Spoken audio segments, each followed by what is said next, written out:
കുറച്ചുപേരെ കുറച്ചു കാലം പറ്റിക്കാം, എന്നാൽ എല്ലാവരെയും എല്ലാ കാലവും പറ്റിക്കാൻ പറ്റുമോ? ഇല്ലല്ലോ. അതുതന്നെയാണ് ഇവിടെ കോൺഗ്രസ് BJPയുടെ മുഖം മൂടി വലിച്ചേറിക്കൊണ്ട് കാണിച്ചു തരുന്നത്. വഖഫ് ഭേദഗതി നിയമത്തിലെ കേന്ദ്ര സർക്കാരിന്റെ വാദങ്ങൾ പൊളിച്ചടുക്കിയിരിക്കുകയാണ് മുതിർന്ന കോൺഗ്രസ് MP ആയ കപിൽ സിബൽ. രാജ്യത്തെ സ്വത്തുക്കളിൽ ഭൂരിഭാഗവും കൈയടക്കി വെച്ചിരിക്കുന്നത് വഖഫ് ബോർഡാണെന്ന പ്രചാരണത്തിലൂടെ ഹിന്ദു ക്ഷേത്രങ്ങളിൽ അതിനേക്കാൾ അധികം സ്വത്തുക്കൾ ഉണ്ടെന്ന കാര്യം കേന്ദ്രം മനഃപൂർവ്വം ഒളിപ്പിച്ചു വെക്കുകയാണ് എന്നാണ് കപിൽ സിബൽ രാജ്യസഭയിൽ തുറന്നു കാണിച്ചത്. വഖഫ് സ്വത്ത് ദൈവത്തിന് അവകാശപ്പെട്ടതാണെന്ന് പോലും അറിയാതെയാണ് അത് ട്രസ്റ്റ് സ്വത്ത് പോലെ കൈകാര്യം ചെയ്യാമെന്ന് കേന്ദ്ര ന്യൂനപക്ഷ മന്ത്രി കിരൺ റിജിജു പറഞ്ഞതെന്നും, എന്നാൽ അതൊരിക്കലും കേന്ദ്ര സർക്കാരിന് അവകാശപ്പെട്ടതല്ല എന്നും കപിൽ സിബൽ രാജ്യസഭയിൽ ചൂണ്ടിക്കാട്ടി. വഖഫ് ഭേദഗതിയിൽ കേന്ദ്ര സർക്കാർ നിരത്തിയ വാദങ്ങൾ അക്കമിട്ട് നിരത്തിക്കൊണ്ടായിരുന്നു കപിൽ സിബലിന്റെ രാജ്യസഭയിലെ പ്രതിരോധം. പുരാണങ്ങളിൽ പോലും ഏവർക്കും ധർമ്മം ചെയ്യാം എന്നാണ് പറയുന്നത്.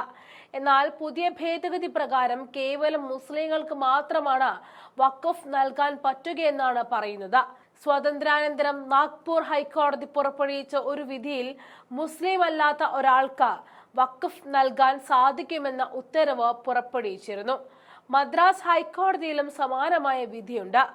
ആ വിധികൾ നിലനിൽക്കവേ 5 വർഷം ഇസ്ലാം മതം അനുഷ്ഠിച്ച ഒരാൾക്ക് മാത്രമേ വഖഫ് നൽകാൻ സാധിക്കൂ എന്ന നിബന്ധന എങ്ങനെ സാധ്യമാകുന്നു എന്നാണ് കപിൽ സിബൽ ഭരണപക്ഷത്തോട് ചോദിച്ചത്. കേവലം മുസ്ലിങ്ങൾക്ക്, അതും 5 വർഷം ഇസ്ലാം മതം അനുഷ്ഠിച്ചാൽ മാത്രമാണ് വഖഫ് നൽകാനാവുക എന്നാണ് പുതിയ ഭേദഗതിയിൽ പറയുന്നത്. എന്നാൽ താൻ ഒരു മനുഷ്യനാണ്, ഇതെന്റെ പ്രോപ്പർട്ടിയാണ്, എനിക്കിത് വഖഫ് നൽകണം, ആർക്കാണ് എന്നെ തടയാനാവുക? ഇതെന്ത് നിയമമാണ്?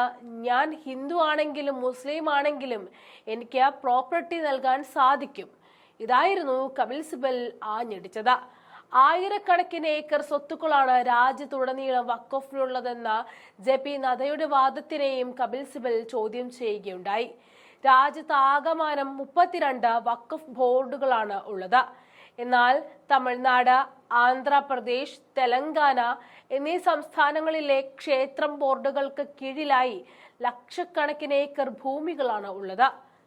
4,47,000 ഏക്കർ തമിഴ്നാട്ടിലും 4,65,000 ആന്ധ്രയിലും 87,000 തെലങ്കാനയിലും, അങ്ങനെ 3 സംസ്ഥാനങ്ങളിൽ മാത്രമായി 10 ലക്ഷം ഏക്കർ സ്ഥലമാണ് ഹിന്ദു ക്ഷേത്രങ്ങൾക്ക് കീഴിലുള്ളത്. അപ്പോഴെങ്ങനെയാണ് വഖഫ് രാജ്യത്തെ ആയിരക്കണക്കിന് ഏക്കർ ഭൂമി കൈവശം വെച്ചിരിക്കുകയെന്ന് പറയാൻ സാധിക്കുക എന്നും കപിൽ സിബൽ ചോദിക്കുകയുണ്ടായി. ചർച്ചയ്ക്കിടെ ഹിന്ദു വിഭാഗത്തിൽ ആൺമക്കൾക്കും പെൺമക്കൾക്കും സ്വത്തുക്കൾ തുല്യമായി ലഭിക്കാത്തതിലെ അസമത്വവും കപിൽ ചൂണ്ടിക്കാട്ടുകയുണ്ടായി. ആദ്യം ഈ അസമത്വം ഇല്ലാതാക്കാൻ വേണ്ടി സർക്കാർ ഒരു നിയമം കൊണ്ടുവരണമെന്നും അദ്ദേഹം ആവശ്യപ്പെട്ടു. ഹിന്ദു മതത്തിലും ധർമ്മം ചെയ്യേണ്ടതുണ്ട്. ഹിന്ദു മതത്തിലെ ആളുകൾ പറയും, എന്നാൽ തന്റെ സ്വത്തുക്കൾ ആൺമക്കൾക്ക് മാത്രമേ കൊടുക്കുകയുള്ളൂ അതിനാൽ ഹിന്ദു മതത്തിൽ ആൺകുട്ടികൾക്കും പെൺകുട്ടികൾക്കും ഒരുപോലെ സ്വത്ത് കൊടുക്കുന്ന ഒരു നിയമം ആദ്യം നിങ്ങൾ നിർമ്മിക്കൂ എന്നാണ് ഭരണപക്ഷത്തെ വെല്ലുവിളിച്ചുകൊണ്ട് കപിൽ സിബൽ പറഞ്ഞത്. വഖഫ് ബോർഡ് ഒരു സ്റ്റാറ്റ്യൂട്ടറി ബോർഡ് ആണെന്നും നിലവിലെ നിയമപ്രകാരം എല്ലാ നോമിനികളും ഗവൺമെന്റിന്റെ ഭാഗമായ ജഡ്ജിമാരും MP-മാരും സിവിൽ സർവന്റുമാരും ഒക്കെ വഖഫ് ഭൂമിയാണോ അല്ലയോ എന്ന് തീരുമാനമെടുക്കാനുള്ള അധികാരം ഡിസ്ട്രിക്ട് ജഡ്ജിന് നൽകുന്നതിലെ അനൗചിത്യവും സിബൽ ചോദ്യം ചെയ്തു. വഖഫ് ട്രിബ്യൂണലിന്റെ തീരുമാനം അന്തിമമാണെങ്കിലും അതിനെ ഹൈക്കോടതിയിൽ ചലഞ്ച് ചെയ്യാമെന്ന ഭേദഗതിയെയും സിബൽ വിമർശിക്കുന്നുണ്ട്. ഹിന്ദു എൻഡോൺമെന്റ് ആക്ടിലും സമാനമായ നിർദ്ദേശമുണ്ട്. എന്നാൽ അവിടെ കോടതിക്ക് ഇടപെടാൻ പരിമിതിയുണ്ട്. ഇവിടെ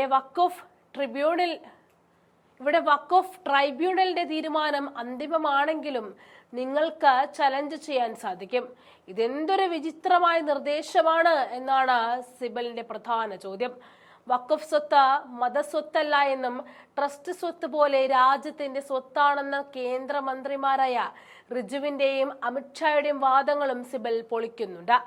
വഖഫ് ബോർഡ് ദൈവത്തിനാണ് അവകാശപ്പെട്ടിരിക്കുന്നതെന്നും സർക്കാരിനല്ല എന്നും അത് ക്ഷേത്രങ്ങളിലെ ഒരു ട്രസ്റ്റിനെ പോലെ വിൽക്കാൻ സാധിക്കില്ല എന്നും അദ്ദേഹം ചൂണ്ടിക്കാട്ടി. ട്രസ്റ്റിന് പ്രോപ്പർട്ടി വിൽക്കാം, എന്നാൽ വഖഫ് സ്വത്തുക്കൾ വിൽക്കാൻ സാധിക്കില്ല എന്നും കപിൽ സിബൽ ചൂണ്ടിക്കാട്ടി.